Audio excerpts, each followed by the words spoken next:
Bentornati al nuovissimo appuntamento con le previsioni meteo. Andiamo a vedere un po' quello che succede perché l'allerta che è stata emessa, abbiamo visto col primo passaggio della giornata di lunedì e martedì, ha portato a delle precipitazioni comunque molto importanti sulle regioni settentrionali. Ciò però che sarà più importante sarà la seconda più intensa perturbazione tra mercoledì e giovedì. Come vedete, in questo caso il maltempo continuerà nel corso dei prossimi giorni, mentre l'area mite africana spinge sulle regioni ioniche e sull'Europa orientale, ma comunque le condizioni meteo continueranno a mantenersi instabili di matrice atlantica nel corso dei prossimi giorni. Come vedete, mercoledì il nuovo passaggio temporalesco che interesserà in modo particolare la Sardegna, poi anche soprattutto il nord-ovest, la Liguria e un po' tutto quanto il versante. E ricordo fin dalla mattinata assisteremo a questo peggioramento sul Piemonte, la Valle d'Aosta le più favorite, la Liguria, poi anche la Sardegna, come dicevo, che poi si estenderanno nel corso della giornata, almeno entro la serata, sull'Emilia, sulla Lombardia e il Triveneto, comunque in forma meno intensa.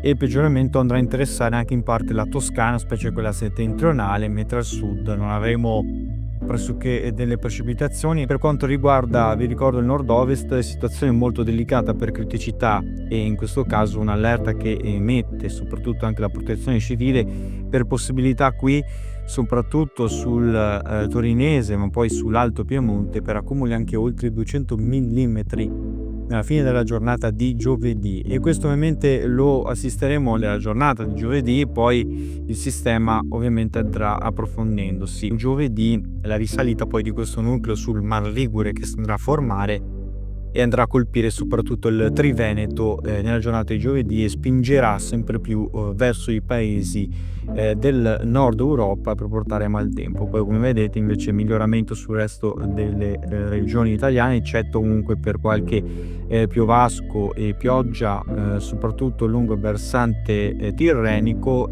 fino alla Campania, mentre torinese, come vedete, continuerà a essere interessato da forti precipitazioni. Ricordo nevicate oltre i 2500 metri su gran parte dei settori alpini, se non a tratti tra i 2000 e i 2200 metri sul Piemonte. Accumuli veramente abbondanti, ricordo, anche oltre i 2 metri, mentre come vedete venerdì ultimi fenomeni e anche a carattere di rovescio temporale potranno interessare sul nord-est.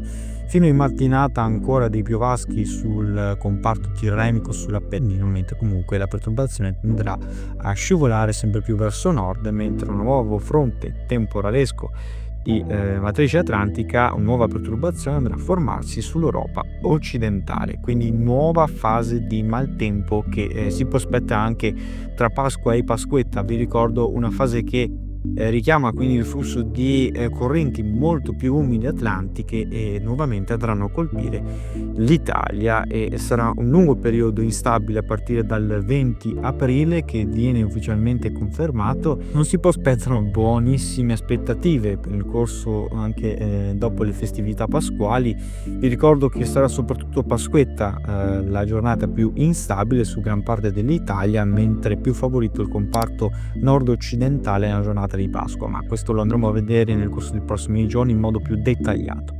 Continuate a seguirci.